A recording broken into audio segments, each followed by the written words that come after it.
সেই থেকে পঞ্চগড় যাওয়ার জন্য বাইক নিয়ে বের হলো ফাহিম। তার বন্ধু বান্ধব তার পিছনে আসতেছে।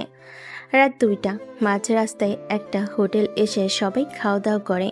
ফাহিম সবাইকে উদ্দেশ্য করে বলতে লাগলো, কিরে তোরা শর্টকাটে যাবি নাকি মেইন রাস্তা দিয়ে যাবি? আমি তো মেইন রাস্তা দিয়ে যাব ভাবতেছি। আপনি মেইন রাস্তা দিয়ে যান আর আমরা শর্টকাটে যাব। আপনার সাথে একটা চ্যালেঞ্জ রইল। যেহেতু আমরা পঞ্চগড় যাইতেছি, সো যদি আপনি আমাদের আগে ওইখানে গিয়ে পৌঁছে যান, তাহলে আপনি ওইখানে যতদিন থাকবেন আপনার সকল খরচ এবং বাইকের যত তেল লাগে আমরা দিব। ঠিক আছে, ডান। তবে একটা কথা, আমি যদি রাস্তায় কোনো সমস্যায় পড়ি বা আমার বাইক যদি কোনো সমস্যায় পড়ে, তখন তোরা যদি কিছু চাস আমার কাছে, তাহলে আমি কিন্তু দিতে পারবো না, এটা মনে রাখিস। ঠিক আছে, আমরা তোর কাছে কোনো কিছুই চাইবো না। যদি বাইকের কোনো সমস্যা হয়, এখন তাহলে যাওয়া যাক। এই বলে ফাহিম মেন রাস্তা দিয়ে ফুল স্পিডে বাইক চালিয়ে যাইতেছে। প্রায় 20 মিনিট। হঠাৎ সামনে দেখতে পেল একটা বড় ট্রাক দাঁড়িয়ে আছে এবং একটা মেয়েকে তুলে নিয়ে যাওয়ার চেষ্টা করতেছে। মেয়েটার পরনে লাল বেনারসি। মেয়েটা বারবার ছোটার জন্য চেষ্টা করতেছে, কিন্তু 4 থেকে 5 জন ধরার কারণে ছুটতে পারতেছে না। ফাহিম তার বাইক লোকগুলোর সামনে এসে দাঁড় করিয়ে ব্যাগের ভেতর থেকে একটা খেলনা পিস্তল বের করে। তাদের সামনে দাঁড়িয়ে বলতে লাগে, কিরে, এই মেয়েকে তুলে নিয়ে যাবি? যা নিয়ে যা, দেখি তোরা কত দূর নিয়ে যেতে পারিস। আমার হাতে পিস্তল দেখেছিস? জাস্ট একটা গুলি করব, সাথে সাথে মাটিতে পড়ে কাতরাতে কাতরাতে মারা যাবি। ফাহিমের কথা শুনে লোকগুলো ভয়ে তাড়াতাড়ি করে গাড়িতে উঠে ওইখান থেকে চলে গেল। এইদিকে ফাহিম মেয়েটার কাছে এসে মেয়েটাকে উদ্দেশ্য করে বলতে লাগলো, এই মেয়ে, তোমার বাড়ি কোথায়? আর ওই ছেলেগুলো তোমাকে কোথায় পেয়েছে? আর তুমি এইভাবে বিয়ের লাল বেনারসি, গলায় সোনার গহনা মনে হচ্ছে পরে আছো, এইসব দেখে তো ওই লোকগুলো তাদের লোভ সামলাতে পারে নাই। আসলে আমি বিয়েবাড়ি থেকে পালিয়ে এসেছি। আজকে আমার বিয়ে ছিল, কিন্তু ছেলে আমার একদম পছন্দ হয় নাই। ছেলেটা অনেক খারাপ, আমাদের এলাকার নেতার ছেলে। সে অনেক মেয়েদের সাথে খারাপ কাজ করেছে। আমি সব কিছুই জানি। আমার বান্ধবীর সাথেও সে খারাপ কাজ করেছে। আমার আব্বু আম্মু আমাকে জোর করে তার সাথে বিয়ে দেওয়ার চেষ্টা করতেছে। তাই আমি বিয়েবাড়ি থেকে কোনো রকম বান্ধবীদের সাহায্য নিয়ে পালিয়ে এসেছি। ও আচ্ছা, তো এখন কোথায় যাবেন? আর এইগুলো তো মনে হচ্ছে সোনার গহনা, এগুলো পরে থাকলে তো যদি কোথাও হারিয়ে যায় তাহলে তো অনেক সমস্যা হবে। এখনকার গহনার যেই দাম। হ্যাঁ, আপনি যদি একটু ম্যানেজ করেন তাহলে আমি আপনার ব্যাগের ভেতরে আমার এই গহনাগুলো রাখতে পারি। আর আমি কোথায় যাব, কি করব, এসব কোনো কিছুই জানি না। আপনার তো বাইক আছে, আমাকে কি একটা ভালো জায়গায় নামিয়ে দিয়ে আসতে পারবেন, যেখানে আমি থাকতে পারবো কয়েকটা দিন? হ্যাঁ, আমার জানা মতে একমাত্র হোটেল ছাড়া আর কোনোখানে ভালো জায়গা নেই। আপনি চাইলে আমি আপনাকে একটা ভালো হোটেলে নামিয়ে দিয়ে আসতে পারি। পঞ্চগড় অনেক আগে গিয়েছিলাম, তখন দেখেছিলাম ভালো হোটেল আছে। এখন গেলে তো আরো ভালো হোটেল পাওয়া যাবে। ঠিক আছে, তাহলে আমি আপনাকে ঠিক আছে, তাহলে আমাকে নিয়ে চলেন, আমিও যাব। মানজিয়া তার গহনাগুলো খুলে ফাহিমের বাইকের পেছনে বসে পড়ল। এদিকে ফাহিম ভালোভাবে বাইক চালাচ্ছে। দীর্ঘ 4 ঘন্টা পর ফাহিম চলে আসলো পঞ্চগড়। এসে দেখে তার সকল বন্ধুরা চলে এসেছে। ফাহিমের পিছনে সদ্য লাল শাড়ি পরা মেয়েকে দেখে সবাই অবাক হয়ে তাকিয়ে রইল ফাহিমের দিকে। কি বলবে বুঝে উঠতে পারছে না। হঠাৎ রাফিয়া বলতে লাগলো, ফাহিম, তোর পিছনে ওই মেয়েটা কে?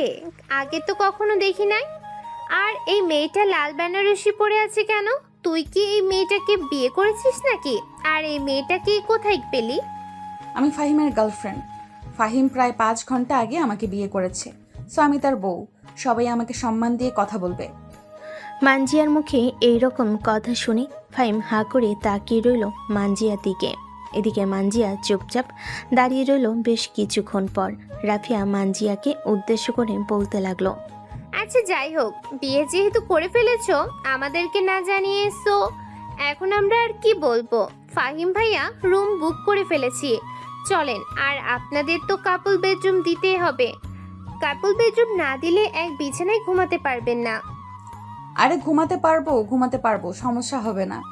আপনাদের ভাইয়া বিছানায় শুয়ে থাকবে আর আমি আপনাদের ভাইয়ার বুকের উপর ঘুমাবো। ফাহিম এতক্ষণ চুপ ছিল। মানজিয়া আর এই কথা শুনে ফাহিম আর চুপ থাকতে পারল না, মুখ ফসকে বলে ফেল। এই মেয়ে, তোমার তো সাহস কম না। আর আমি তোমাকে কখন বিয়ে করেছি? তোমাকে তো রাস্তায় কিডন্যাপারদের হাত থেকে বাঁচিয়েছিলাম, আর তুমি এখন আমাকে তোমার নিজের জামাই বানিয়ে ফেলেছো। এটা কিন্তু একদম ঠিক কাজ করো নাই। আর তুমি যে আমাকে বিয়ে করেছো, কাবিননামা কোথায়? কাবিননামা দেখাও। হ্যাঁ, আমার তো একদম খেয়াল ছিল না আপনারা যে বিয়ে করেছেন। কাবিননামা দেখান। কাবিননামা দেখে এরপরে আমরা বিশ্বাস করব। এর আগে আমরা বিশ্বাস করব না যে আপনারা বিয়ে করেছেন। হ্যাঁ, কাবিননামা দেখান। কাবিননামা তো আপনার কাছে থাকবে, দেখান তাড়াতাড়ি। মানজিয়া কি বলবে বুঝতে পারছে না। বেশ কিছুক্ষণ চুপ থাকার পর মানজিয়া ফাহিমকে উদ্দেশ্য করে বলতে লাগলো। এই জিনিসটার আপনি মিথ্যা কথা বলতেছেন কেন? আপনি যে কাবিননামা রেখে এসেছেন ওইখানে, এখন এখানে এসে বলতেছেন যে বিয়ে করেন নাই। আপনারা যদি আমার কথা বিশ্বাস করেন তাহলে কাজী অফিসে ফোন দিয়ে জিজ্ঞাসা করতে পারেন যে বিয়ে করেছে কিনা। রাফিয়া দেখ, তোরা অন্তত আমাকে বিশ্বাস কর।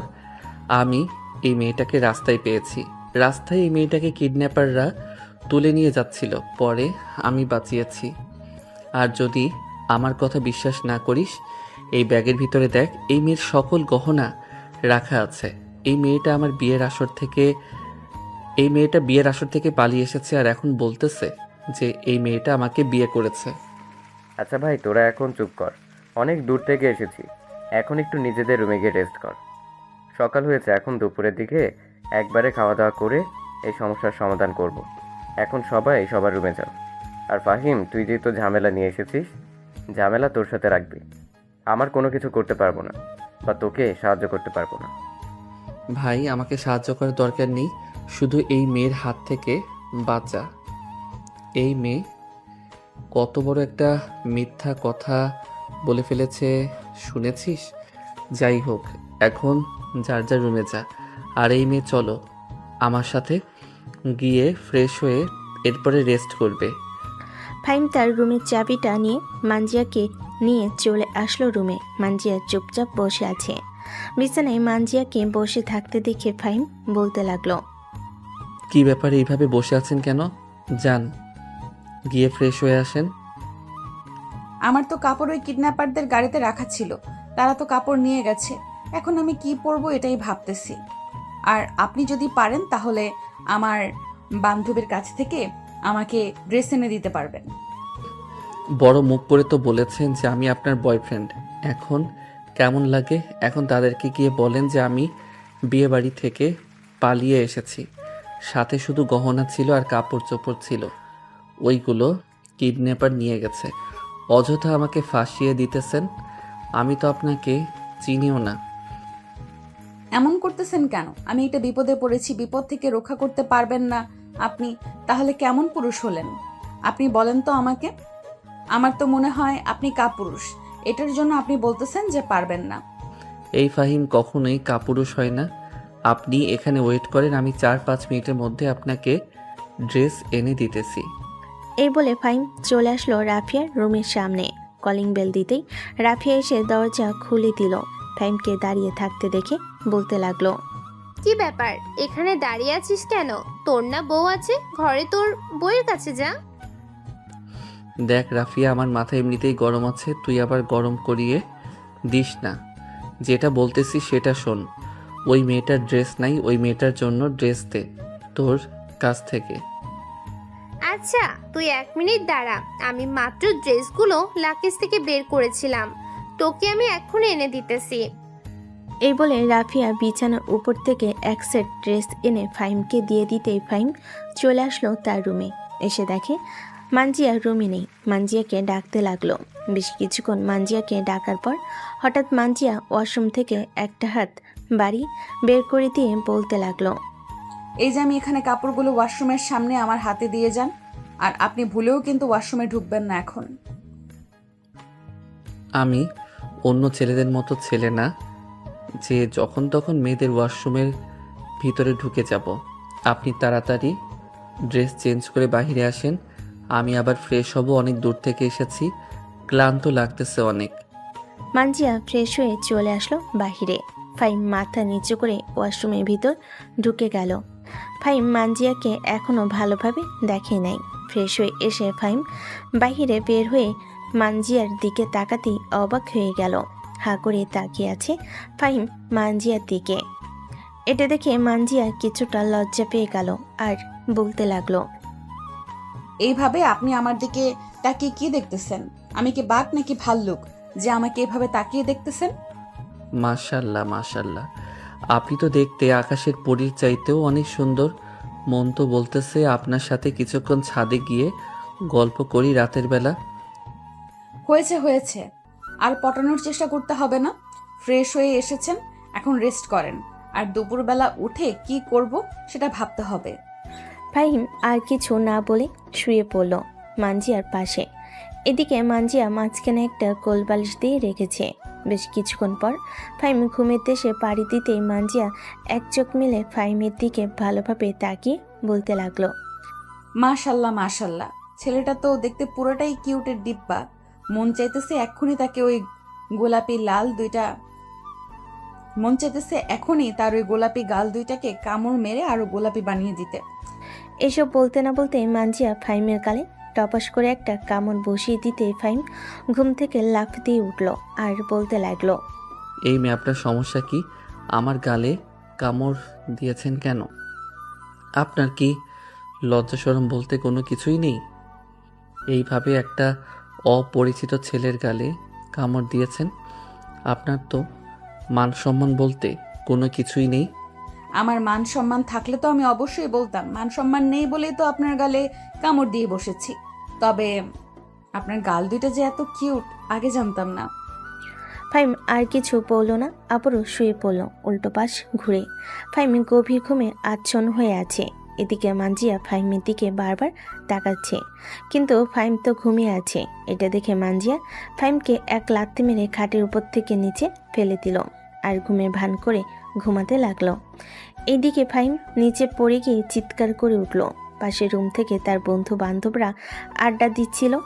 সবাই ফাহিমের চিৎকার শুনে তাড়াতাড়ি করে চলে আসলো ফাহিমের রুমের সামনে আর বলতে লাগলো, কিরে ফাহিম, কি হয়েছে? এভাবে চিৎকার করে উঠলি কেন? দরজা খোল বন্ধু, কি হয়েছে আমরাও দেখতে চাই। এত জোরে চিৎকার করে উঠলি যে আমরা সবাই তোর চিৎকার শুনে তোর দরজার সামনে চলে এসেছি।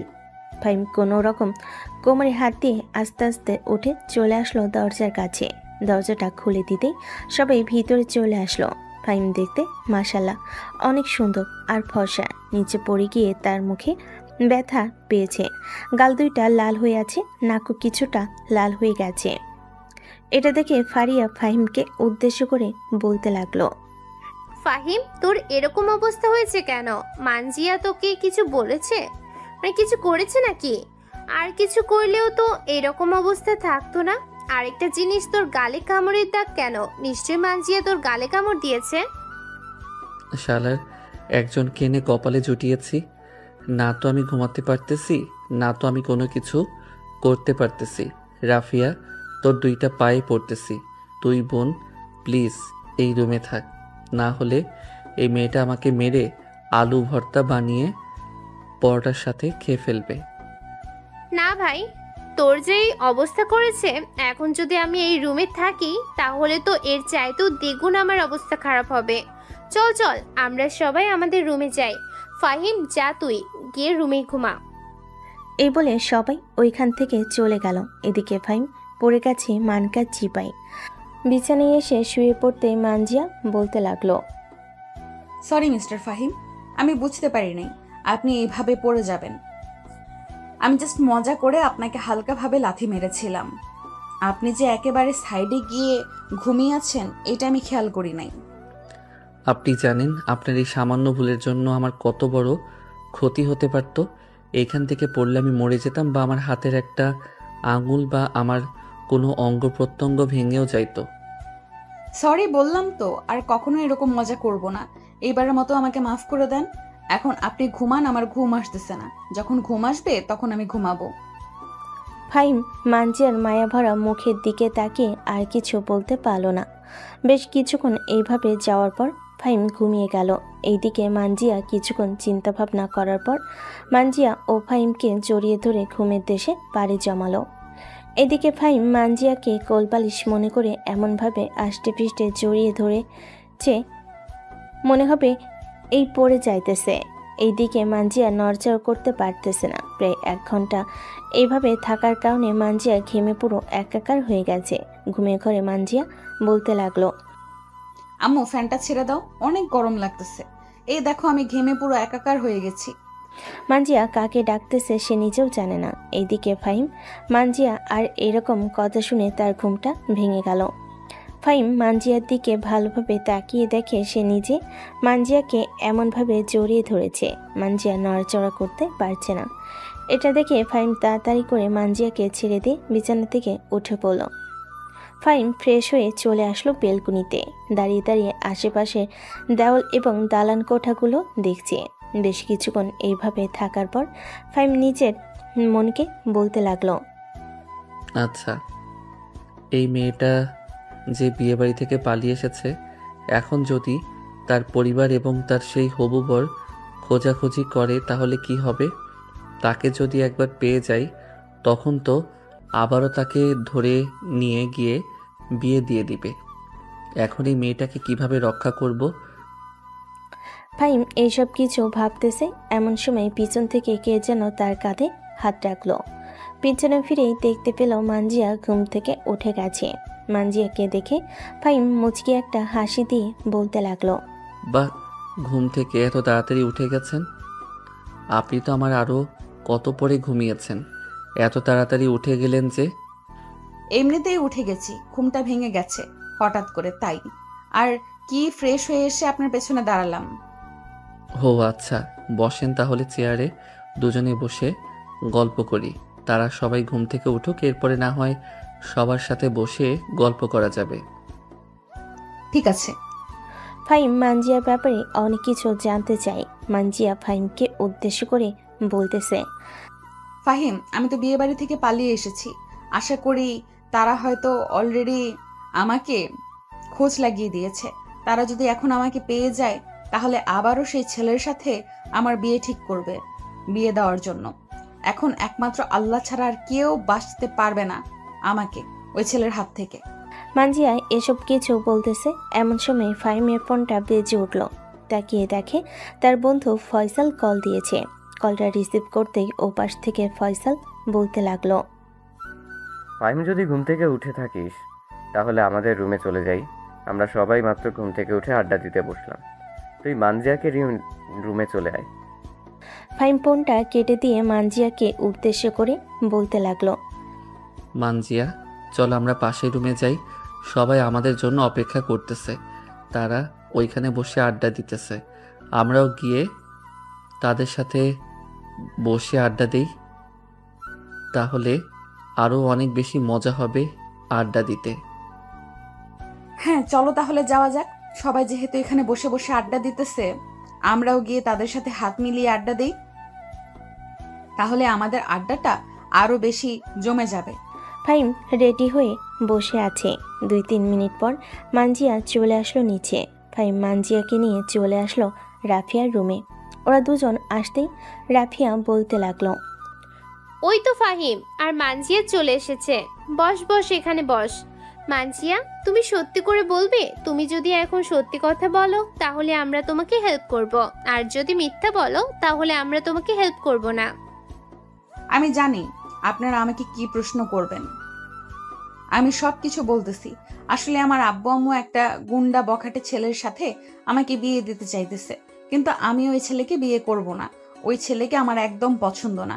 যদি পছন্দ হয় তো তাহলে আমি সবাইকে বলতাম, কিন্তু আমার অপছন্দের বিরুদ্ধে তারা আমাকে বিয়ে দিতেছে, তাই আমি বিয়ে বাড়ি থেকে পালিয়ে এসেছি।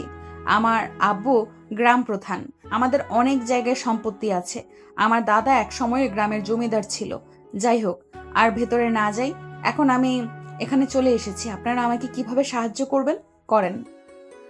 এই ফয়সাল, সাব্বির, রানা আর ফাহিম ভাইয়া, আপনি কি বলেন এখন মানজিয়াকে কিভাবে হেল্প করা যায়? কিভাবে আর করব। চল তাকে তার বাসায় পৌঁছে দিয়ে আসি, আর সবাইকে উদ্দেশ্য করে বলবো যে ভালো একটা ছেলের সাথে তাকে বিয়ে দেওয়ার জন্য। আপনি তো সবার মধ্যে থেকে অনেক ভালো, তাহলে আপনি আমাকে বিয়ে করে ফেলেন। অন্য কেউ বিয়ে করার চাইতে আপনি করে ফেললে আরো বেশি ভালো হবে। আমার 2টা বউ আছে, 2 বউয়ের 2টা করে বাচ্চা আছে। আপনাকে আমি বিয়ে করতে যাব কোন দুঃখে? এই সাব্বির, তুই বিয়ে করতে চাইলে বিয়ে করতে পারিস, তোর তো আবার বউ দরকার। ভাই, আমার বিয়ে করার প্রয়োজন নেই এখন, কারণ আমার গার্লফ্রেন্ড আছে, তাকে নিয়ে আমি সব কিছুই করতে পারি। আর কয়েকদিন পর বাসায় জানিয়ে দেব, এরপরে তাদের বাসায় যাব। বাহ, এত কিছু হয়ে গেল আর আমি কোনো কিছুই জানলাম না। হায় পোড়া কপাল, আল্লাহ আমার কপালে এই লিখে রাখছিল। মানজিয়া, তুমি আর কয়েকটা দিন এখানে থাকো, এরপর না হয় দেখা যাক তোমার কি ব্যবস্থা করা যায়। হ্যাঁ, থাকতে পারবো, কিন্তু আপনাদের সাথে সব সময় আমাকে নিয়ে ঘুরোঘুরি করতে হবে। আমি এখন টাকা দিতে পারবো না। খাতায় বা মোবাইলে একটা হিসাব করে রাখবেন, তাহলে আমি আমার বিয়ের পরে জামাইয়ের কাছ থেকে টাকা নিয়ে আপনাকে দিয়ে দিব। ঠিক আছে, আমরা যেখানে যেখানে যাই সেখানে সেখানে আপনাকে নিয়ে যাব। আপনার যদি কোনো অসুবিধা না হয় তাহলে আপনি রাফিয়ার বা আমার বাইকের পিছনে বসে যেতে পারবেন। রাফিয়ার পিছনে বসে যাওয়ার দরকার নেই। আপনার পিছনে বসে যেহেতু মাঝপথ থেকে এসেছিলাম, তাহলে যতদিন থাকবো ততদিন আপনার পিছনে বসে ঘুরোঘুরি করব। আর আমি বাইক চালাতে পারি, আপনারা আবার ভাইবেন না যে আমি বাইক চালাতে পারি না। এই বলে মানজিয়া সবার সাথে আড্ডায় মেতে উঠল। বেশ কিছুক্ষণ আড্ডা দেওয়ার পর মানজিয়া ফাহিমকে উদ্দেশ্য করে বলতে লাগলো। ফাহিম, তোমার ফোনটা কি একটু দেওয়া যাবে আমাকে? আমি একটু আমার বান্ধবীকে ফোন দিয়ে জিজ্ঞেস করতাম ওইখানের পরিস্থিতি কেমন। এই নাও আমার ফোন। ফাহিম তার ফোনটা দিয়ে দিতে মানজিয়ার বান্ধবীর নাম্বার উঠে কল দিল। বেশ কিছুক্ষণ পর তার বান্ধবী কবিতা কলটা রিসিভ করতে মানজিয়া বলতে লাগলো। কবিতা, ওইদিকের কি খবর রাজু? আর কোনো সমস্যা করে নাই তো? সমস্যা তো করে নাই, কিন্তু এমন কিছু কথা বলে গেছে যেগুলো তোর আব্বুও সহ্য করতে পারে নাই। সেন্সলেস হয়ে পড়ে গেছে মাটিতে। তুই এখান থেকে চলে গিয়ে খুব ভালো কাজ করেছিস বান্ধবী। আমাদের মতো তুই তোর নিজের জীবনটা বাঁচিয়েছিস। শোন, আমাকে ফোন দিস না বেশি। আমাকে ফোন দিলে পরে ওরা সন্দেহ করবে। ঠিক আছে, তুই কোনো চিন্তা করিস না, আমি তোকে ফোন দিব না। আর তুই আব্বু আম্মুর খেয়াল রাখিস, ভাইয়াকে বলিস আব্বু আম্মুর খেয়াল রাখার জন্য। এ বলে মানজিয়া কলটা কেটে দিল। বেশ কিছুক্ষণ পর ফাহিমের ফোনটা আবার বেজে উঠল। তাকিয়ে দেখে তার ছোট বোন কল দিয়েছে। কলটা রিসিভ করতেই ওপাশ থেকে তার ছোট বোন বলতে লাগলো। ভাইয়া, তুমি নাকি পালিয়ে বিয়ে করেছো? এটার জন্যই তো বলি এত পাগল কেন ঘোরাঘুরি করার জন্য। দাঁড়াও, আম্মুকে আমি এক্ষুনি বলছি। এই কাশফিয়া, তোকে আবার কে বলেছে যে আমি পালিয়ে বিয়ে করেছি? তুই কিছু না জেনে শুনে আম্মু আব্বুর কানে অযথা বাজে কথা লাগিয়ে দিবি না। আব্বু আম্মু যদি আমাকে বকাবকি করে তখন কিন্তু আমি আর বাসায় যাব না। তুই খুব ভালো করে জানিস যে আমি কোথায় কোথায় থাকতে পারি। হয়েছে হয়েছে, আর আমাকে ভয় দেখানোর প্রয়োজন নেই। আমি তোমার এসব শুনে ভয় পাই না। ভয় পাইলে আরো অনেক আগেই ভয় পাইতাম। তার চাইতে ভালো তুমি সত্যি করে বলে দাও যে তুমি বিয়ে করেছো, তাহলে আমি আব্বু আম্মুর কাছে কোনো কিছুই বলবো না। আমার বোন, আমার কলিজার টুকরা, আমি সত্যি করে বলতেছি যে আমি বিয়ে করি নাই। বিয়ে করলে আরও অনেক আগেই তোকে জানাতাম, কারণ তুই আমার একমাত্র ছোট বোন। তুমি সত্যি বলতেছো? আমার তো একদম বিশ্বাস হচ্ছে না। আচ্ছা, তুমি তোমার বন্ধুদেরকে কল করে একজন একজন করে কথা বলার জন্য। আমি তোমার সব বন্ধুদের গলার ভয়েস সাউন্ড চিনি। কাশফিয়া, এখন কিন্তু বেশি হয়ে যাইতেছে। তুই কিন্তু এখন বেশি কথা বলতেছিস। এখন কিন্তু আমি ফোনটা কেটে দিব। তুমি যদি এখন ফোন কেটেও দাও তাহলে আমি ভেবে নিব যে তুমি আমার সাথে মিথ্যে কথা বলছো। পরে আম্মুকে আমি আরো অনেক কিছু বলবো, তখন কিন্তু বুঝতেই পারছো আম্মু তোমাকে ঝাড়ু দিয়ে পিটা করবে। আচ্ছা, এই নে শোন। এই তোরা কাশফিয়ার সাথে কথা বলতো। এ বলে ফাহিম সবার গলার সাউন্ড শোনাতে লাগলো। হঠাৎ মানজিয়া চিৎকার করে উঠল। মানজিয়ার চিৎকার শুনে কাশফিয়া বলতে লাগলো। এই তো এখন বুঝে ফেলেছি, তুমি বিয়ে করে ফেলেছো, আর কোনো কিছু বলার প্রয়োজন নেই। আম্মু! এ বলে কাশফা ফোনটা কেটে দিল। এদিকে ফাহিম মানজিয়ার দিকে চোখ বড় বড় করে তাকিয়ে আছে। এটা দেখে মানজিয়া ভয় পেয়ে বলতে লাগলো, আমি আবার কি করলাম রাফিয়া আপু? আমার পায়ে জোরে পাড়া মারছে, তাই তো আমি ব্যথায় চিৎকার করে উঠেছি। না হলে কি আমি চিৎকার করতাম? রাফিয়ার বাচ্চা, এখন যদি আম্মু আব্বুর কাছে উল্টাপাল্টা কিছু বলে তাহলে তোর খবর আছে। ফিরোজের সাথে পরে তোর বিয়ে খুব ভালোভাবে করাবো, এটা মনে রাখিস। প্লিজ ফাহিম, এরকম করিস না। আমি তো জাস্ট মজা করেছি, তাই বলে তুই এরকম একটা কথা বলতে পারলি? তুই আমার সাথে যে রকম করবি আমিও তোর সাথে ওই রকম করব। আমি আমার রুমে গেলাম। আর মানজিয়া, তুমি আজকে থেকে রাফিয়ার রুমে থাকবে, আমার রুমে থাকতে পারবে না।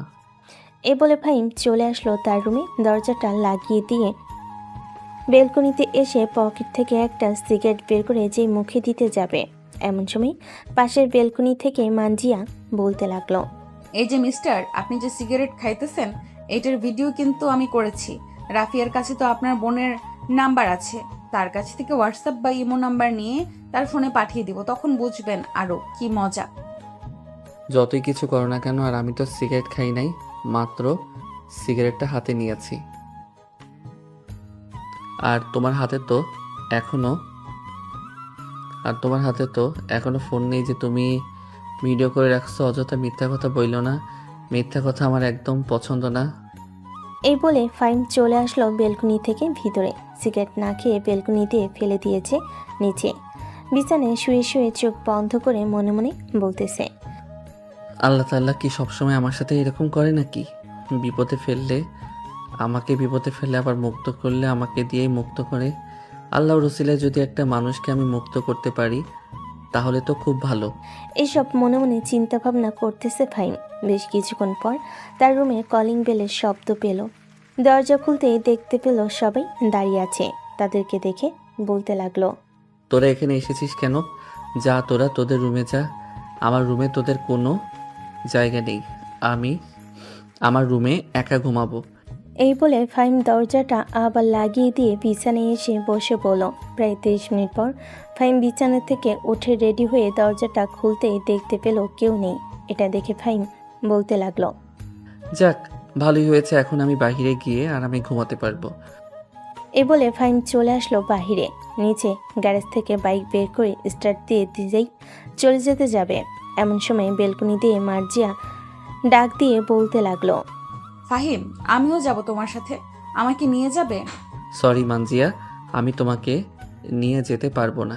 এই ফাহিম চৌধুরী কখনো তার বাইকের পিছনে কোনো মেয়েকে নিয়ে ঘোরাঘুরি করে নাই, আর কখনো করবেও না। এই বলে ফাহিম তার বাইক স্টার্ট দিয়ে আবারও ঘোরাঘুরি করার জন্য বের হয়ে পড়ল।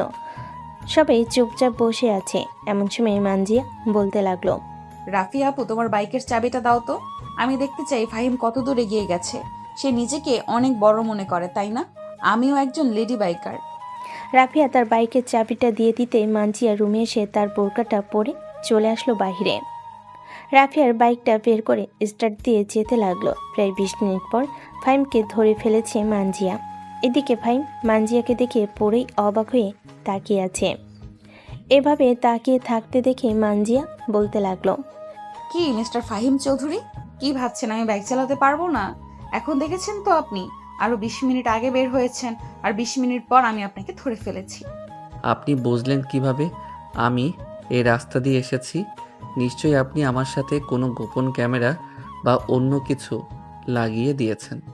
যদি কোনো গোপন ক্যামেরা বা অন্য কিছু লাগিয়ে দিতাম তাহলে তো আরো আগে আপনাকে ধরে ফেলতাম, কিন্তু আপনাকে আমি 20 মিনিট পরে ধরেছি। যাই হোক, আপনি আমার সাথে ওই রকম ব্যবহার করলেন কেন? এখন কিন্তু আপনাকে পস্তাতে হবে।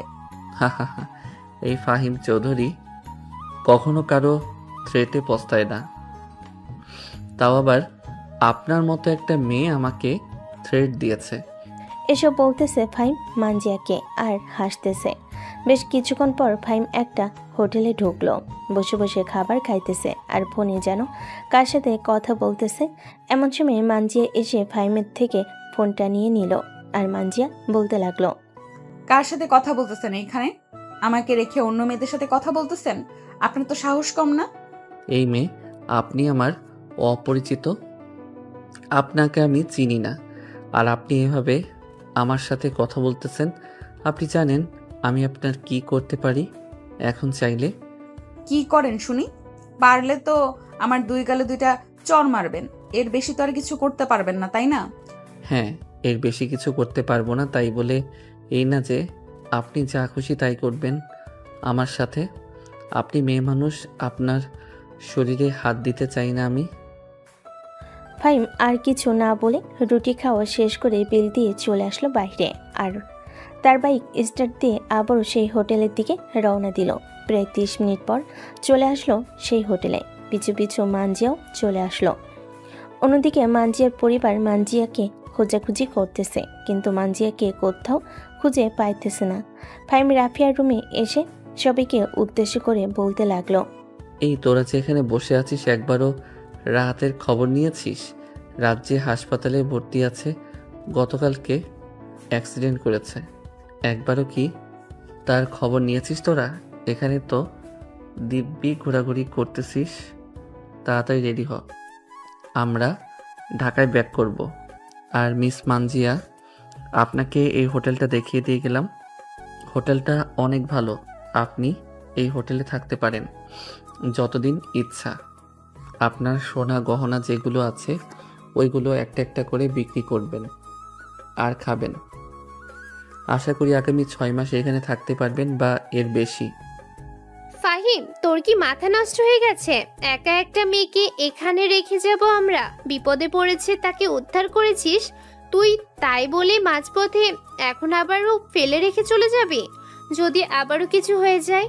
এখানে তো সবাই দেখেছে যে আমাদের সাথে মানজিয়া ছিল। যদি মানজিয়ার কোনো কিছু হয়ে যায় তাহলে তো মানজিয়ার পরিবার আমাদের বাড়িতে পুলিশ নিয়ে আসবে, তখন কি হবে বুঝতে পারছিস? ভাই, আমি এই ঝামেলা নিয়ে যেতে পারবো না আমার বাসায়। এমনিতেই কাশফিয়া আম্মু আব্বুকে কি যেন বলেছে। আব্বু আম্মু কতবার ফোন দিয়েছে, একবার আমার ফোনের দিকে তাকিয়ে দেখ। আচ্ছা, তোর বাসায় নিয়ে যাওয়ার দরকার নেই, আমি আমার বাসায় নিয়ে যাব, তবুও তুই কোনো কিছু বলতে পারবি না। ঠিক আছে, তোর বাসা মানে তোর বাসা, আমার বাসায় যাতে না হয়, মনে রাখিস কথাটা। এই বলে ফাহিম সবাইকে নিয়ে রেডি হয়ে চলে আসলো বাহিরে। চেক আউট করে ফাহিম চলে আসলো নিচে। সবাই সবার বাইক নিয়ে বাইরে বের হয়ে দাঁড়িয়ে আছে। এমন সময় শুধু একা রয়ে গেল মানজিয়া। মানজিয়াকে দেখে ফাহিম বলতে লাগলো, আপনি রাফিয়ার পেছনে বসেন, আর সাদিয়া তুই আমার পেছনে বস। ফাহিম আর কিছু বলতে পারল না। বেশ কিছুক্ষণ পর মানজিয়া ফাহিমের পিছনে বসতেই ফাহিম বাইক স্টার্ট দিয়ে বাইক চালাতে লাগলো। দুপুর 2টা। ফাহিম এবং বাকি সবাই বসে আছে হোটেলে। খাওয়া দাওয়া শেষ করে আবার বের হয়ে পড়ল রাজশাহীর উদ্দেশ্যে। দীর্ঘ 6 ঘন্টা পর চলে আসলো রাজশাহী বড় মেডিকেলের সামনে বাইকটা স্টার্ট করে চলে আসলো মেডিকেলের ভিতরে। রাহাতের কেবিন খুঁজে সবাই চলে আসলো রাহাতের কেবিনে। এসে দেখে রাহাতের এক হাত ব্যান্ডেজ করা আর পা ব্যান্ডেজ করা। বেশ কিছুক্ষণ পর রাহাত ফাহিমকে উদ্দেশ্য করে বলতে লাগলো, ফাহিম, তুই তো এখানে ছিলি না, তুই তো চলে গেছিলি ঘোরার জন্য। ফারহানের ছেলেপেলেরা আমাকে পিছন থেকে ধাক্কা মেরে ফেলে দিয়েছে, কোনো রকম আমি বেঁচে ফিরছি। আর একটুর জন্য ট্রাকের নিচে যাই নাই। ট্রাকের নিচে গেলে আজকে তোরা আমাকে দেখতে পারতি না। আচ্ছা রাহাত, তুই এখানে থাক। ফয়সাল আমার সাথে আয় তো একটু। রাফিয়া, তোরা সবাই এখানে বসে থাক, আজকে ফারহানের অবস্থা খারাপ করে দিব। এই বলে ফাহিম রেগে ফয়সালকে নিয়ে চলে আসলো বাইরে। পকেট থেকে ফোনটা বের করে তার পুরো গ্যাংকে খবর দিয়ে দিল। 10 মিনিটের মধ্যে সবাই চলে আসলো ফাহিমের সামনে। প্রায় 200টা বাইকের পিছনে মোট 400 জন এসেছে। ফাহিম সবাইকে নিয়ে চলে আসলো ফারহানের আড্ডাখানায়। এসে দেখে ফারহান এবং তার ছেলেপেলেরা বসে আছে। ফাহিমকে দেখে ফারহানের বন্ধু বলতে লাগলো, ফারহান, ওই দেখ, ফাহিম তার দলবল নিয়ে চলে এসেছে। আজকে মনে হয় আমাদেরকে মেরে ভর্তা বানিয়ে ফেলবে। তাড়াতাড়ি এখান থেকে চল না, না হলে আমরা এখানেই মারা যাব। ফাহিম চলে আসলো ফারহানের সামনে। ফারহানকে উদ্দেশ্য করে বলতে লাগলো, এখান থেকে পালানোর চেষ্টা করিস না। তোরা পালানোর চেষ্টা করলে 400 জন লোক আছে, 400 জনের মায়ের খাইতে খাইতে তোরা আধ মরা হয়ে যাবি। সত্যি করে বল, রাহাতের সাথে তোদের কি শত্রুতা ছিল? রাহাত তোদের কি এমন ক্ষতি করেছে যে তোরা রাহাতকে এভাবে মারলি? আমাদের ইচ্ছে হয়েছে তাই আমরা মেরেছি। আর রাহাত, এর উপর আমাদের কোনো জেদ ছিল না, সব ছিল তোর উপরে। কিন্তু তোকে তো আমরা কিছু করতে পারি না, সবসময় তোর সাথে একজন না একজন থাকে, তাই রাহাতকে একা পেয়েছিলাম, রাহাতকেই মেরে দিতাম। তোরা এটা করে অনেক বড় ভুল কাজ করেছিস। এখন তোদের কি অবস্থা হবে সেটা চিন্তা কর। এই তোরা দাঁড়িয়ে আছিস কেন? মার শালাদের। ফারানদের সবাইকে মেরে ভর্তা বানিয়ে ওইখান থেকে চলে আসলো ফাহিম আবারও হাসপাতালে। রাহাতের সাথে কথা বলে ফাহিম চলে আসলো বাইরে। তার বাইক স্টার্ট দিয়ে বাড়ির দিকে যেতে লাগলো। প্রায় 20 মিনিট পর চলে আসলো বাসায়। কলিং বেল দিতেই ফাহিমের আম্মু এসে দরজা খুলে দিল। ফাহিমকে দেখে আশেপাশে তাকাতে লাগলো তার আম্মু। এটা দেখে ফাহিম বলতে লাগলো, কি হয়েছে আম্মু, এভাবে তুমি কি দেখতেছো? বৌমা আসে নাই? তুই যাকে বিয়ে করেছিস গতকাল রাতে, সে কোথায়? তাকে নিয়ে আসলি না কেন? আম্মু তোমরা কি পাগল হয়ে গেছো? আমি বিয়ে করব আর তোমাদেরকে জানাবো না? অন্তত পালিয়ে গিয়ে বিয়ে করলেও তো তোমাদেরকে জানাতাম। আমো, ভাইয়া একদম মিথ্যে কথা বলছে। ভাইয়া বিয়ে করেছে কিন্তু তোমাদেরকে বলতে চাইছে না। রাফি আপু আমাকে এইসব বলেছে যে ভাইয়া বিয়ে করে ফেলেছে। ভাইয়া মানজিয়া ভাবি কোথায়? তাকে নিয়ে আসে না কেন? কাশফিয়া, তুইও পাগল হয়ে গেছিস। এই বাড়ির সবাই পাগল হয়ে গেছে। আমি আর এই বাড়িতে থাকবই না। আমি আমার সব কিছু নিয়ে চলে যাইতেছি। আম্মু দেখছো, ভাইয়া বিয়ে করতে না করতেই এই বাড়ি থেকে চলে যাচ্ছে আলাদা হয়ে। যাও যাও, আব্বু এখন এসে শুনবে তোমাদের কাছ থেকে আলাদা হয়ে গিয়েছো, তখন তোমাকে জেলে ভরে দিবে, তখন মজা লাগবে। ফাহিম 2 কানে 2টা আঙ্গুল ঢুকিয়ে চলে আসলো তার রুমে। দরজাটা ভালোভাবে বন্ধ করে দিয়ে ফ্রেশ হয়ে বিছানায় শুয়ে আছে।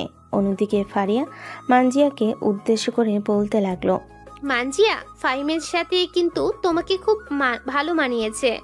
এই ফয়সাল, চল আমরা একটা প্ল্যান করি, মানজিয়ার সাথে ফাহিমের বিয়ে হবে। কিভাবে? এটা তো পসিবল না। পসিবল, কিন্তু তোরা কিছুই করতে পারবি না, এইটা আমি খুব ভালো করে জানি। আমার কথা অনুযায়ী যদি চলতে পারিস তাহলে মানজিয়াকে ফাহিম বিয়ে করবেই। ঠিক আছে, বল কিভাবে কি করতে হবে। আমরা সব কিছু করতে রাজি আছি। তেমন কিছু না, জাস্ট এখন আমি মানজিয়াকে নিয়ে ফাহিমদের বাসায় যাব। বাকিটা ফাহিমের আম্মু এবং তার বোন আশা করি ঠিক করে নিতে পারবে, কারণ তারা সব সময় চায় যে ফাহিম সব সময় ভালো থাকুক। এসব কথা বলতেছে ফারিয়া তার বন্ধু বান্ধবদের। মানজিয়া চুপচাপ শুনতেছে। বেশ কিছুক্ষণ এসব কিছু শোনার পর মানজিয়া রাফিয়াকে উদ্দেশ্য করে বলতে লাগলো, রাফিয়া আপু, ফাহিম যদি রাজি হয় তাহলে তাকে জোর করার প্রয়োজন নেই, কারণ আমি চাই না কেউ আমাকে অপছন্দ করুক। আরে তুমি এইসব নিয়ে চিন্তা করো না, ফাহিম দেখবে তোমাকে খুব আপন করে রাখবে এবং খুব ভালোবাসবে। ফাহিমের সাথে আমরা চলাচল করি, তাকে আমরা খুব ভালো করেই চিনি। চলো এখন তোমাকে নিয়ে যাই। এ বলে রাফিয়া মানজিয়াকে নিয়ে চলে আসলো ফাহিমদের বাসায়। কলিং বেল দিতে কাসফিয়া এসে দরজা খুলে দিল। রাফিয়ার সাথে মানজিয়াকে দেখে বলতে লাগলো, আম্মু, ভাইয়ের বউ চলে এসেছে, তাড়াতাড়ি বরণ ডালে নিয়ে আসো। আজকে ভাইয়ের বউকে বরণ করে একেবারে বাড়ির ভিতর ঢুকাবো। এদিকে ফাহিম ঘুমিয়ে আছে, প্রচুর ক্লান্ত লাগতেছে। অন্যদিকে নিচে ফাহিমের আম্মু এবং তার বোন মানজিয়াকে বরণ করে ঘরের ভিতর ঢুকিয়ে আনলে। অন্যদিকে নিচে ফাহিমের আম্মু এবং তার বোন মানজিয়াকে বরণ করে ঘরের ভিতর ঢুকিয়ে আনলো। সবাই বসে আড্ডা দিতেছে।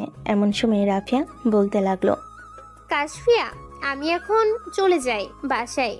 যদি আমাকে ফাহিম দেখে ফেলে তাহলে আমার হাড্ডি গুটি এক জায়গায় রাখবে না, সে আমাকে মেরে পাগলা কুকুরকে খাইয়ে দিবে। ঠিক আছে, যাও, আর আমরা সবকিছু ঠিকঠাক করে তোমাদেরকে খবর দিব, তখন তোমরা তাড়াতাড়ি করে চলে আসবে। ঠিক আছে, আমাদের কি খবর দিও। রাফিয়া চলে গেল। এদিকে কাশফিয়া এবং তার আম্মু বসে বসে মানজিয়ার সাথে কথা বলতেছে। সন্ধ্যা 6টা। ফাহিম ঘুম থেকে উঠে নিচে আসতে দেখতে পেল মানজিয়া বসে আছে। মানজিয়াকে দেখে হা করে তাকিয়ে আছে ফাহিম। কি বলবে বুঝে উঠতে পারতেছে না। এমন সময় কাশফিয়া ফাহিমকে উদ্দেশ্য করে বলতে লাগলো, ভাইয়া, তুমি ভাবিকে নিয়ে আসো নাই তো কি হয়েছে? ভাবি একা একাই চলে এসেছে তোমার কাছে। এই মেয়ে, তোমার কি লজ্জা শরম নেই? তোমাকে যে আমি বিয়ে করি নাই, তবুও তুমি কেন আমার পিছু পিছু ঘুরতেছো? আম্মু দেখেন, আপনার ছেলে এসব কি বলতেছে। সে নাকি আমাকে বিয়ে করে নাই, অথচ কালকে রাতে আপনার ছেলে আমাকে বিয়ে করেছে কাজী অফিসে। মানজিয়ার প্রত্যেকটা কথা শুনে ফাহিম অবাক হচ্ছে। বিশেষ করে অবাক হচ্ছে মানজিয়া ফাহিমের আম্মুকে আম্মু ডেকেছে। ফাহিম, তুই যদি আর একবার বৌমাকে বকা দিয়েছিস তাহলে তোর খবর আছে। একটু পর তো তোর আব্বু আসবে, তখন আমি তোর আব্বুর কাছে বলে দেব তুই বৌমাকে বকা দিস। আরে আম্মু, যাকে আমি বিয়ে করি নাই তোমরা কেন অযথা তার সাথে আমার এরকম মিল দিতেছো? আমি যদি বিয়ে করতাম তাহলে আমি তো বলতাম তোমাদেরকে, একটু না একটু অন্তত তোমাদেরকে না বললে কাশফিয়াকে তো বলতাম। হয়েছে হয়েছে, তুমি গতকালকে বাইরে থেকে কাচ্চি বিরিয়ানি খেয়েছো, আমাকে তো একবারও বলো নাই, আবার বলছো তুমি বিয়ে করেছো। এটা আমাকে বলবে? হাই খোদা, আমাকে এখনো এই জঙ্গলের মাঝে রেখেছো কেন? আমাকে উঠিয়ে নাও, এইখানে আর আমার ভালো লাগতেছে না। এ বলে ফাহিম বাইকের চাবিটা নিয়ে ওইখান থেকে চলে আসলো বাইরে। তার বাইক স্টার্ট দিয়ে সোজা চলে আসলো পাড়ার চায়ের দোকানে। বসে বসে চা খাইতেছে। অন্যদিকে কাশফিয়া মানজিয়াকে উদ্দেশ্য করে বলতে লাগলো, ভাবি, আপনার কি পোশাক নেই নাকি? পোশাক ছিল, আসলে আমি বাস থেকে নামছিলাম তখন মনে ছিল না ব্যাগ নিয়ে আসার জন্য বাসের ভেতর থেকে, এটার জন্যই আর কি, কোনো পোশাক নেই আমার। আচ্ছা, ও আচ্ছা, চলো তোমাকে এখন শপিং মলে নিয়ে যাবো। আম্মু টাকা দাও, ভাবির জন্য পোশাক কিনতে আনবো। এই নে ড্রয়ারের চাবি, 20,000 টাকা নিয়ে যা, ভালো ভালো ড্রেস কিনে দিবি। ঠিক আছে আম্মু, ভালো ভালো ড্রেস কিনে দিব, তুমি কোনো চিন্তা করো না। কাশফিয়া তার আম্মুর ডয়ার থেকে 20,000 টাকা নিয়ে মানজিয়াকে নিয়ে নিচে চলে আসলো শপিং করতে। বেশ কিছুক্ষণ শপিং করার পর মানজিয়া বলতে লাগলো, কাশফিয়া শুধু আমার জন্যই কিনবে নাকি তোমার জন্য কিছু কিনো? আর আমি আমার একটা গহনা বিক্রি করব, সোনার দোকান কোথায় আমাকে একটু দেখিয়ে দিতে পারবে? গয়না বিক্রি করার দরকার নেই আম্মু, যা টাকা দিয়েছি এটাই হয়ে যাবে।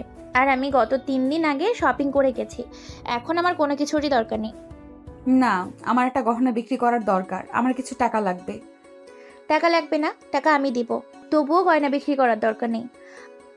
আরও দেখো কিছু কিনবে নাকি। এইদিকে ফাহিম তার বন্ধু বান্ধবদের নিয়ে চলে এসেছে শপিং মলে, ঘোরাঘুরি করতেছে। এমন সময় ফাহিম মানজিয়া এবং কাশফিয়াকে দেখতে পেল। তাদের দুজনকে দেখে ফাহিম চলে আসলো তাদের সামনে আর বলতে লাগলো, কি রে, তোরা দুইজন এখানে কি করিস আর কখন আসলি? বাপ্পা, বউ শপিং করতে চলে এসেছে, এখন দেখি জামাইও সে কথা শুনে সেও চলে এসেছে শপিং করার জন্য। ভাবি যাও, ভাইয়ের সাথে গিয়ে শপিং করে আসো। দেখ কাশফিয়া, এটা শপিং মল আর আমি এই মেয়েকে বিয়ে করি নাই, মানে বিয়ে করি নাই। তোদের শপিং করা শেষ, তোরা বাসায় চলে যা। আরে আমি এসেছিলাম মানজিয়ার ড্রেস কেনার জন্য, এখন তোর কিনে ফেলেছিস। কাশফিয়া আর মানজিয়া চলে গেল। এদিকে ফাহিম একটা ফোন কিনে চলে আসলো ওইখান থেকে। রাত 11টা। ফাহিম বাসে এসে বাইক গ্যারেজে রেখে চলে আসলো তার রুমে। এসে দেখে মানজিয়া বসে আছে। মানজিয়াকে দেখে না দেখার ভান করে চলে আসলো ওয়াশরুমে। ফ্রেশ হয়ে বসে আছে সোফায়। এমন সময় মানজিয়া বলতে লাগলো, আচ্ছা ফাহিম, আমি কি এখানে এসে কোনো অপরাধ করে ফেলেছি? যদি অপরাধ করে থাকি তাহলে আমাকে বলো, আমি এক্ষুনি এখান থেকে চলে যাব।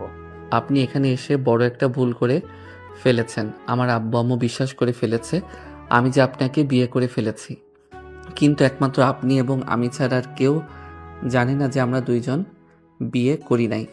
আপনি আমার আব্বু আম্মুকে বলে দেন যে আমরা দুজন বিয়ে করি নাই। অযথা মিথ্যা একটা সম্পর্ক হয়ে থাকবে এখানে। আপনি বিপদে পড়েছেন, আপনাকে বিপদ থেকে রক্ষা করেছি। আপনি আমাদের বাড়িতে যতদিন ইচ্ছা ততদিন থাকতে পারেন, আপনাকে কেউ কিছু বলবে না। তবু আপনি এই মিথ্যা সম্পর্ক দিয়ে আমার আব্বু আম্মুকে বুঝ দিবেন না। আমি আমার আব্বু আম্মুকে বলে দিয়েছি যে আমরা বিয়ে করি নাই, কিন্তু আপনার আব্বু আম্মু তবুও আমার কথা বিশ্বাস করতেছে না। আমি বলেছি যে আমাদের কাবিননামা নেই, আমরা বিয়ে করলে অবশ্যই কাবিননামা থাকতো। বিশ্বাস করবে কি করে? আপনি এমন জায়গায় বলেছেন যে তারা বিশ্বাস না করে থাকতে পারে না। আচ্ছা যাই হোক, খাওয়া দাওয়া করেছেন? না, এখনো খাওয়া দাওয়া করি নাই। আপনি আসবেন বলে আপনার জন্য অপেক্ষা করছিলাম। চলেন খাওয়া দাওয়া করে আসি। হ্যাঁ চলেন। মানজিয়া আর ফাহিম চলে আসলো নিচে। সবাই খাবার টেবিলে বসে খাবার খাইতেছে। এমন সময় ফাহিমের আব্বু বলতে লাগলো, ফাহিম, মানজিয়া যা যা বলেছে তা কি সব সত্যি কথা? তোরা কি সত্যি বিয়ে করিস নাই? না আব্বু, আমরা বিয়ে করি নাই, আর আমি ওনাকে ভালোভাবে চিনিও না। ওনার সাথে আমার রাস্তায় পরিচয় হয়েছে।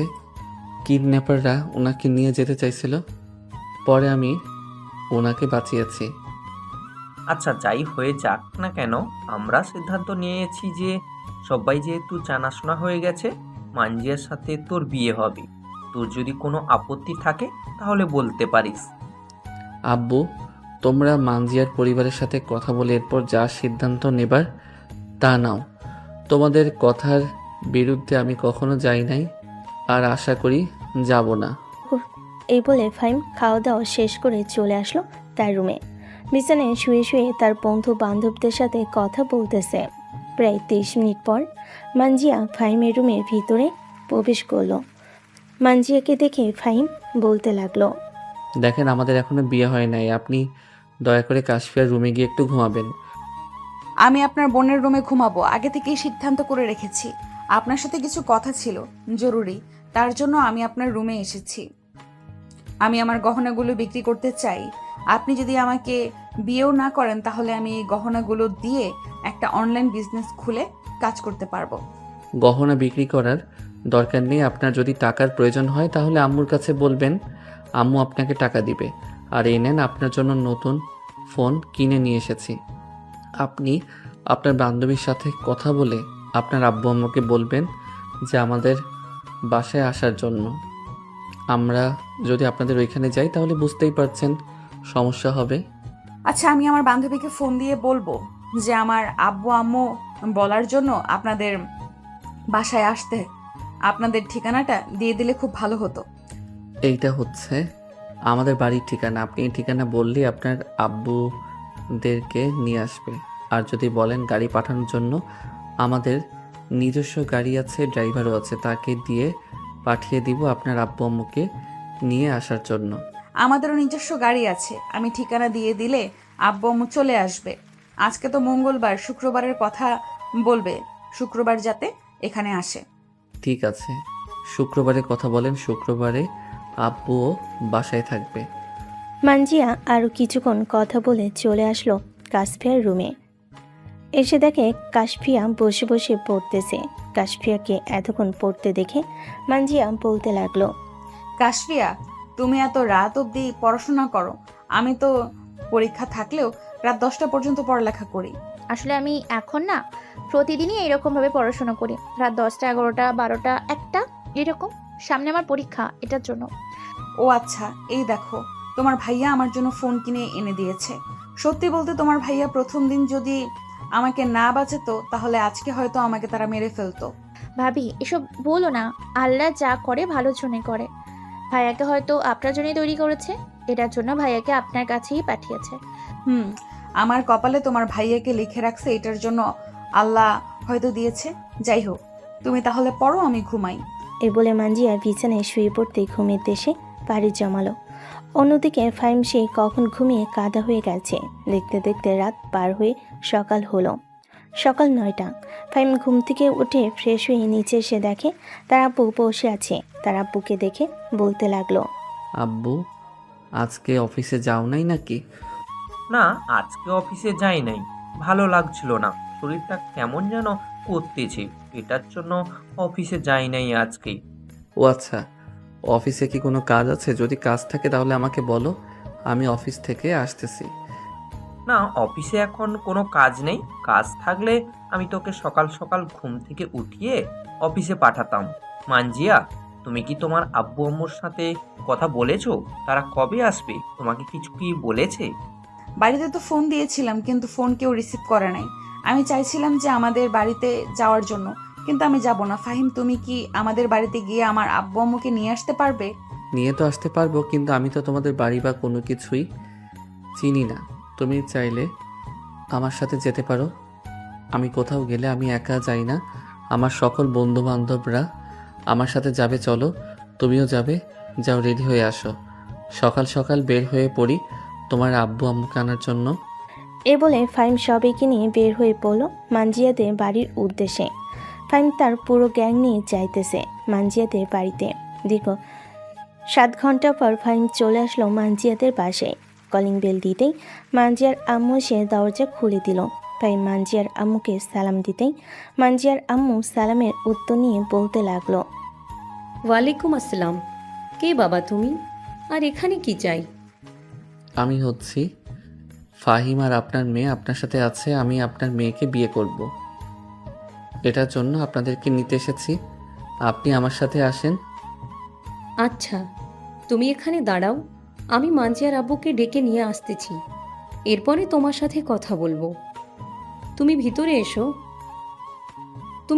এসে বসো, আর বাহিরে যারা আছে তাদেরকে ভিতরে নিয়ে আসো। বাহিরে অনেক লোক দাঁড়িয়ে আছে, ভিতরে জায়গা হবে না, তারা বাহিরে থাকুক। আপনি মার্জিয়ার আব্বুকে ডাক দেন। ফাহিম বাড়ির ভিতর এসে সোফায় বসে পড়ল। বেশ কিছুক্ষণ পর মানজিয়ার আব্বু আসলো। ফাহিমকে দেখে ফাহিমকে উদ্দেশ্য করে বলতে লাগলো, আমার মেয়ে কি তোমার সাথে পালিয়ে গিয়েছে? আপনার মেয়ে আমার সাথে পালিয়ে যায় নাই, তবে আপনার মেয়ে একা পালিয়ে গিয়েছে। রাস্তায় কিডন্যাপাররা তাকে ধরেছিল, পরে আমি তাদের হাত থেকে বাঁচিয়ে তাকে আমাদের বাসায় নিয়ে এসেছি। আম্মু আব্বু তাকে অনেক পছন্দ করেছে, এখন আমাকে বলেছে যে আপনাকে নিয়ে গেলে এরপরে আপনাদের সাথে কথা বলে আমাদের বিয়ে ঠিক করবে। আমি আমার মেয়েকে তোমার সাথে বিয়ে দিতে পারবো না। কেন আঙ্কেল, আমার সাথে বিয়ে দিতে পারবেন না কেন? কোনো সমস্যা আছে নাকি? না, কোনো সমস্যা নেই, তবে যার সাথে আমি বিয়ে ঠিক করেছিলাম তার কাছ থেকে আমি 20 লক্ষ টাকা নিয়েছিলাম প্রায় 10 বছর আগে। ওইগুলো সুদে আসলে এখন 50 লক্ষ টাকা হয়েছে। এই টাকা যদি আমি দিতে না পারি তাহলে মানজিয়াকে তার সাথে বিয়ে দিতে হবে। তাই আমি সিদ্ধান্ত নিয়েছি মানজিয়াকে তার সাথে বিয়ে দেব। মানজিয়ার, আমি একটা কথা বলি, কিছু মনে করেন না। এই 50 লক্ষ টাকা আমি যদি তাকে দিয়ে দিই তাহলে মানজিয়াকে আমার সাথে বিয়ে দিতে আপনার কোনো আপত্তি থাকবে না তো?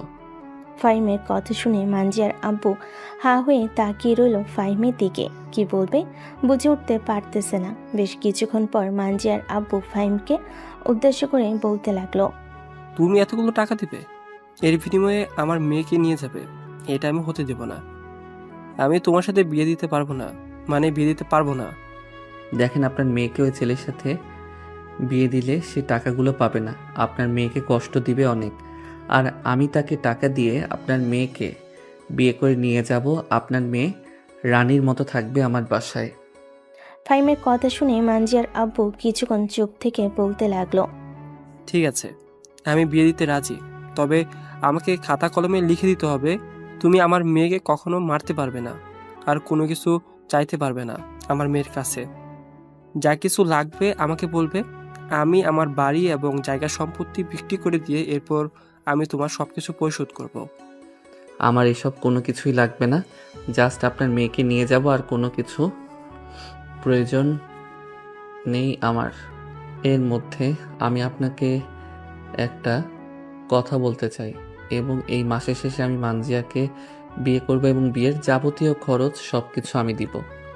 ঠিক আছে, বিয়ের যাবতীয় খরচ না হয় তুমি দেবে, তবে আমি আমার মেয়েকে সাজিয়ে দেবো সব কিছু দিয়ে, যাতে তুমি বাধা দিতে পারবে না। ঠিক আছে। ফাহিম মানজিয়ার আব্বু আম্মুকে নিয়ে বাইরে আসতে দেখতে পেল রাজু মানজিয়ার হাত ধরে রেখেছে এবং টানাটানি করতেছে তার সাথে নিয়ে যাওয়ার জন্য। এটা দেখে ফাহিম তাড়াতাড়ি করে রাজুর সামনে এসে রাজুর বুক বরাবর একটা লাথি মারতে রাজু দুহাত পিছনে গিয়ে পড়ল আর বলতে লাগলো, এই তুই কে রে, আমাকে লাথি মেরেছিস? তোর কত বড় সাহস! তুই জানিস আমি চাইলে এখন তোকে এইখানে কুচি কুচি করে কেটে রেখে দিতে পারি। মানজিয়ার আব্বু টাকা দিতে পারে নাই, আমি মানজিয়াকে বিয়ে করব, এখানে তুই আটকানোর কে? আমি তো টাকা দিব, তোর কত টাকা চাই বল আমাকে, আর তুই কত টাকা সুদে আসলে আমি তোকে সব কিছু পরিশোধ করে দিব, তাও আবার এখানে দাঁড়িয়ে। আমি সুদে আসলে 50 লক্ষ টাকা পাই না, আমাকে 60 লক্ষ টাকা দিলে আমি আর মানজিয়াকে কোনো কিছু করব না। ঠিক আছে, আমি তোকে ব্যাংকের চেক লিখে দিতেছি, তুই ব্যাংকে গিয়ে টাকা উঠিয়ে নিবি। এই বলে ফাহিম গাড়ির ভিতর থেকে ব্যাংক চেকটা বের করে লিখে দিল 60 লক্ষ টাকা। রাজু ওইখান থেকে চলে গেল, আর কিছু বলল না মানজিয়াকে। কি করবে, কারণ ফাইমে প্রায় 400 জন লোক দাঁড়িয়ে আছে এইখানে। কিছু করলে তো তার কি অবস্থা হবে সে বুঝতে পেরে গেছে। ফাইম মানজিয়া আর আব্বু আম্মুকে গাড়িতে উঠিয়ে ড্রাইভ করতে লাগলো, আর মানজিয়া আব্বু আম্মুর সাথে কথা বলতে লাগলো। রাস্তায় জ্যামের কারণে 8 ঘন্টা পর ফাইম মানজিয়ার আব্বু আম্মুকে নিয়ে চলে আসলো বাসায়। কলিং বেল দিতেই ফাইমের আম্মু সে দরজা খুলে দিল। হাসি মুখে মানজিয়ার আব্বু আম্মুর সাথে কথা বলে চলে গেল ভিতরে। মানজিয়া তার আব্বুকে বলে উঠল, সরি, আমি তোমাকে না বলে বিয়ে বাড়ি থেকে পালিয়ে এসেছি। একদম ভালো কাজ করছিস মা, এমন একজন পেয়েছিস এখন যে কিনা তোকে সারা জীবন আগলে রাখতে পারবে। মানজিয়া তার আব্বু আম্মুর সাথে কথা বলতে বলতে বাড়ির ভিতর নিয়ে আসলো। এদিকে ফাইম তার বন্ধুদেরকে বিদায় দিয়ে সোজা চলে আসলো তার রুমে। ফ্রেশ হয়ে বিছানায় বসে আছে। এমন সময় রুমের ভিতর প্রবেশ করলো কাশফিয়া। কাশফিয়াকে দেখে ফাইম বলতে লাগলো, কি রে, এখানে কি করিস? আর কিছু বলবি নাকি? ভাইয়া, আমি ঘরের ভিতরে কেমন যেন পুরা পুরা গন্ধ পাচ্ছি। অনেকদিন পরেই পুরা পুরা গন্ধ পাইলাম। তবে এটা সেই পুরা পুরা গন্ধ না, এটা হচ্ছে মন পুরা পুরা গন্ধ। কারো মন হয়তো পুড়ছে, আর না পুড়ছে না, খুশিতে আত্মরা হয়ে যাচ্ছে। তুই কি এই কথাগুলো আমাকে উদ্দেশ্য করে বলতেছিস নাকি? আমার তো মনে হইতেছে তুই এই কথাগুলো আমাকে উদ্দেশ্য করে বলতেছিস। আরে না, তোমাকে উদ্দেশ্য করে কথাগুলো বলবো কেন? আমি তো কথাগুলো বলতেছি এমনি। হ্যাঁ, আমি বুঝি তোর কথার স্টাইল, তুই আমাকে উদ্দেশ্য করে কথাগুলো বলতেছিস। যাই হোক, তুই তোর রুমে যা, এখন আমাকে বিরক্ত করিস না। সারাদিন গাড়ি চালিয়ে এসেছি, অনেক ক্লান্ত লাগতেছে। আর যদি পারিস তাহলে আমার পিঠে একটু তেল মালিশ করে দিয়ে যা। এতদিন আমাকে গাধার মতো খাটিয়েছ, এখন তোমার নিজের বউ হয়েছে, তাকে গিয়ে বলো যে তোমাকে তেল মালিশ করে দিতে। আর তেল মালিশ না করে দিলে বলবে 2 সেকেন্ডে 2টা কিস করে দিতে, তাহলে দেখবে সব ব্যথা দূর হয়ে যাবে। তবে রে, দাঁড়া তুই এখানে। ফাইমের কথা শুনে কাশফিয়া হাসতে হাসতে তাড়াতাড়ি করে চলে আসলো তার রুমে। দরজাটা লাগিয়ে দিয়ে বিছানায় শুয়ে পড়ল। রাত প্রায় 11টা। ফাইম নিচে খাবার টেবিলে বসে আছে, সাথে মানজিয়ার আব্বু আম্মু। সবাই খাওয়া দাওয়া করে সোফায় বসে গল্প করতেছে। এমন সময় ফাইমের আব্বু মানজিয়ার আব্বু আম্মুকে উদ্দেশ্য করে বলতে লাগলো, মানজিয়ার আব্বু, আপনার মেয়েকে আমার ছেলের সাথে বিয়ে দিতে কোনো সমস্যা নেই তো? সমস্যা থাকলে বলতে পারেন। না, কোনো সমস্যা নেই। আমি আমার মেয়েকে আপনার ছেলের সাথে বিয়ে দেব। আপনার ছেলে একজন দায়িত্বশীল মানুষ, ঠিক আপনার মতো। এইখানে এসেছি 4 থেকে 5 ঘন্টা হয়েছে। আপনার কথার স্টাইল এবং কথার ধরন দেখে বুঝে ফেলেছি আপনি কী রকম মানুষ। আপনার ছেলে পুরো আপনার মতো হয়েছে। আপনি বলেন, বিয়ের দিন তারিখ কবে ফেলা হবে? আমি আর কি বলবো, আপনি মেয়ের বাবা, আপনি যেটা ভালো মনে করেন সেটাই বলেন। তবে আমি তো চাই এই মাসের শেষের দিকে বিয়ে দেওয়ার জন্য। এখন আপনি যেটা ভালো মনে করেন সেটাই বলেন। যেহেতু আপনি বলেছেন বিয়ে এই মাসের শেষের দিকে দেওয়ার জন্য, তাহলে আমিও এটাই মনে করি।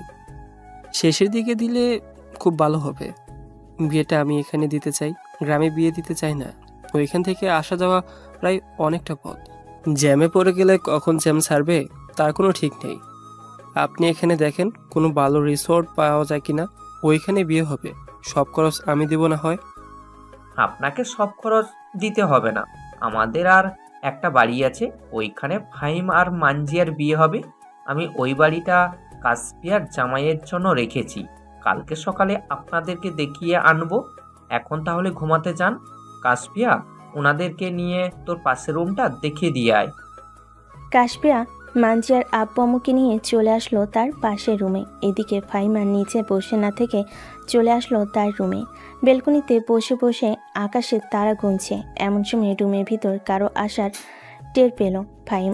পিছনে ফিরতে দেখতে পেল মানজিয়া দাঁড়িয়ে আছে, তাও আবার নাইট ড্রেস পরে। মানজিয়াকে পুরো হট লাগতেছে। ফাইম এক নজরে তাকিয়ে আছে মানজিয়ার দিকে। এমন সময় মানজিয়া ফাইমের সামনে এসে ফাইমের চুলে হাত দিয়ে হাত বুলাতে বুলাতে বলতে লাগলো, এখন এইভাবে দেখার কোনো কিছু নেই। বাসর রাতে সব কিছু খুলে এরপরে না হয় দেখবেন। এখন চলেন, অনেক দূর থেকে এসেছেন, ক্লান্ত লাগতেছে। আপনার এখন ঘুমাবেন, আমাকে আপনার বুকে জড়িয়ে নিয়ে। ফাইম মানজিয়াকে কোলে তুলে নিয়ে খাটে চলে আসলো। মানজিয়াকে জড়িয়ে ধরে ঘুমের দেশে পাড়ি জমালো। পরের দিন সকাল 7টা, কাশবিয়ার ডাকে ঘুম ভাঙলো মানজিয়ার। তাদের উঠে নাইট ড্রেস পাল্টে অন্য পোশাক পরে দরজা খুলতেই কাশবিয়া বলতে লাগলো, বাহ, বিয়ের আগেই রোম্যান্স শুরু করে দিয়েছো। এটা কিন্তু একদম ঠিক না। নিচে আসেন, সবাই অপেক্ষা করতেছে আপনাদের জন্য। মোটেও না, আমরা রোম্যান্স করি নাই, শুধু তোমার ভাই আমাকে জড়িয়ে ধরে ঘুমিয়েছিল, এর বেশি কোনো কিছু করে নাই। তুমি নিচে যাও, আমি তোমার ভাইয়াকে ঘুম থেকে উঠিয়ে এরপরে নিচে আসতেছি। হ্যাঁ, বুঝি কি করেছেন আর কি করেন নাই। এই বলে কাশবিয়া চলে গেল নিচে। এদিকে মানজিয়া ফাইমকে ঘুম থেকে উঠিয়ে ফ্রেশ হয়ে চলে আসলো নিচে। সবার জন্য চা নাস্তা বানিয়ে সবাইকে বিদায় দিয়ে দিল। এইদিকে ফাইম নিচে এসে দেখে মানজিয়া সবার সাথে বসে গল্প করতেছে। ফাইম বাইকের চাবি নিয়ে বাইরে বের হতে যাবে, এমন সময় তার আব্বু বলতে লাগলো, কিরে ফাহিম, তুই এই সকালবেলায় কোথায় যাইতেছিস? এখানে এসে বস, কোথাও যাওয়ার প্রয়োজন নেই। আব্বু, আমি একটু বাহির থেকে আসতেছি, 15-20 মিনিট সময় লাগবে। বাহিরে সবাই আমার জন্য অপেক্ষা করতেছে চায়ের দোকানে। এখন যদি আমি না যাই তাহলে ওরা রাগ করবে। তোমরা এখানে থাকো, আমি আসতেছি। এ বলে ফাইম চলে আসলো বাহিরে। সবার সাথে চা নাস্তা করে বাসে এসে সবার সাথে বসে আড্ডা দিতে লাগলো। দেখতে দেখতে দুপুর হয়ে এসেছে। দুপুরে খাওয়া দাওয়া করে ফাইম তার রুমে বসে কাজ করতেছে। এমন সময় তার ফোনটা বেজে উঠল। তাকিয়ে দেখে ব্যাংক থেকে কল দিয়েছে। কলটা রিসিভ করতে ব্যাংকের ম্যানেজার বলতে লাগলো, আসসালামু আলাইকুম স্যার, রাজু নামের একটা ছেলে এসেছে 60 লক্ষ টাকা তুলতে। আপনি নাকি এই ব্যাংক চেকটা তাকে দিয়েছেন? হ্যাঁ, আমি ওনাকে ব্যাংক চেক দিয়েছি, আপনি ওনাকে 60 লক্ষ টাকা দিয়ে দেন। ঠিক আছে স্যার। এই বলতেই ম্যানেজার কলটা কেটে দিল। এদিকে ফাইম আবারও কাজে মনোযোগ দিল। বেশ কিছুক্ষণ পর মানজিয়া রুমে এসে ফাইমকে উদ্দেশ্য করে বলতে লাগলো, সারাদিন বসে কাজ করলে চলবে? আমাকে যদি একটু ঘুরতে না নিয়ে যাও? এখনো তো বিকেল হয় নাই, বিকেল হোক, এরপর তোমাকে ঘুরতে নিয়ে যাব। আর তোমাকে একা নিয়ে গেলে তো হবে না, সাথে কাশফিয়াও যাবে। তাকে না নিয়ে গেলে তো হবে না, সাথে কাশফিয়াও যাবে। তাকে না নিয়ে গেলে তো সে মন খারাপ করবে। তুমি কাশফিয়াকে বলে আসো যে বিকালবেলা ঘুরতে যাবে। আমি কাশফিয়াকে বলেছিলাম, কাশফিয়া বলেছে তার নাকি বিকেলে কোথায় একটা কাজ আছে, সেখানে যাবে। ঘুরতে যেতে পারবে না, আমাদের দুজনকে বলেছে যাওয়ার জন্য। ও আচ্ছা, তাহলে আর কি করার, চলো আমরা দুজন যাই। তুমি রেডি হয়ে থাকো। মানজিয়া নিচে এসে 2 কাপ কফি বানিয়ে উপরে নিয়ে আসলো। দুজন বসে খাবার খাইতেছে। এদিকে মানজিয়া ফাইমের হাতে হাত রেখে কফি খাইতেছে। বেশ কিছুক্ষণ কফি খাওয়ার পর দুজন রেডি হয়ে চলে আসলো বিকেলবেলা বাইরে। সন্ধ্যা অবধি ঘোরাঘুরি করে বাসায় চলে আসলো। দেখতে দেখতে এইভাবে কেটে গেল প্রায় 15টা দিন। এই 15 দিনের ভিতরে ফাহিমদের 2টা বাড়ি অনেক সুন্দরভাবে সাজিয়েছে। কেউ দেখলে বলবে পুরো রাজপ্রাসাদের মতো সাজিয়েছে, কোনো কমতি রাখে নাই। রাতে খাওয়া দাওয়া শেষ করে সবাই বসে আছে কালকে গায়ে হলুদ। সবাই প্ল্যান করতেছে কোথায় কি করবে না করবে। সব কিছু প্ল্যান করা শেষ করে সবাই ঘুমাতে চলে গেল। দেখতে দেখতে রাত পার হয়ে সকাল হলো। সকাল থেকে সবাই কাজে লেগে পড়লো। বিকাল 5টায় গায়ে হলুদ শেষ করে সবাই সবার মতো বসে আছে। অন্যদিকে ফাইম আর মানজিয়া গোসল করে দুজন একে অপরকে জড়িয়ে ধরে বলতেছে, ফাহিম, আমি তোমাকে এই কয়েকদিনের ভেতরে অনেক ভালোবেসে ফেলেছি। তুমি আমাকে কখনো ছেড়ে যাবে না তো? না মানজিয়া, আমি কখনো তোমাকে ছেড়ে যাব না। তুমি আমাকে অনেক অনেক ভালোবাসবে, আমিও তোমাকে অনেক অনেক ভালোবাসবো। ঠিক আছে, চলো এখন নিচে যাই, রাত হয়ে গেছে, খাওয়া দাওয়া করে আড্ডা দিই সবার সাথে। এই বলে ফাইম আর মানজিয়া চলে আসলো নিচে। খাওয়া দাওয়া শেষ করে সবার সাথে আড্ডা দিতে লাগলো। আড্ডা দিতে দিতে কখন যে সকাল হয়ে গেছে খেয়াল নেই তাদের। 2 বাড়িতেই বিয়ের আয়োজন চলতেছে। প্রায় 1500 বরযাত্রী খাওয়া, সবাই আয়োজনে ব্যস্ত। দেখতে দেখতে দুপুর হয়ে গেছে। বিকাল 3টার মধ্যে সবাইকে খাওয়া দাওয়া শেষ করিয়ে ফাইম আর মানজিয়া বসে আছে একসাথে। বেশ কিছুক্ষণ এইভাবে যাওয়ার পর কাজী সাহেব আসলো। মানজিয়াকে উদ্দেশ্য করে বলতে লাগলো, সাজ্জাদ চৌধুরীর একমাত্র ছেলে ফাহিম চৌধুরী কাবিনের নগদ 30,000 টাকা বুঝিয়া পাইয়া থাকেন, তাহলে বলেন আলহামদুলিল্লাহ কবুল। আলহামদুলিল্লাহ কবুল, আলহামদুলিল্লাহ কবুল, আলহামদুলিল্লাহ কবুল। আলহামদুলিল্লাহ। এইবার বরপক্ষকে বলছি,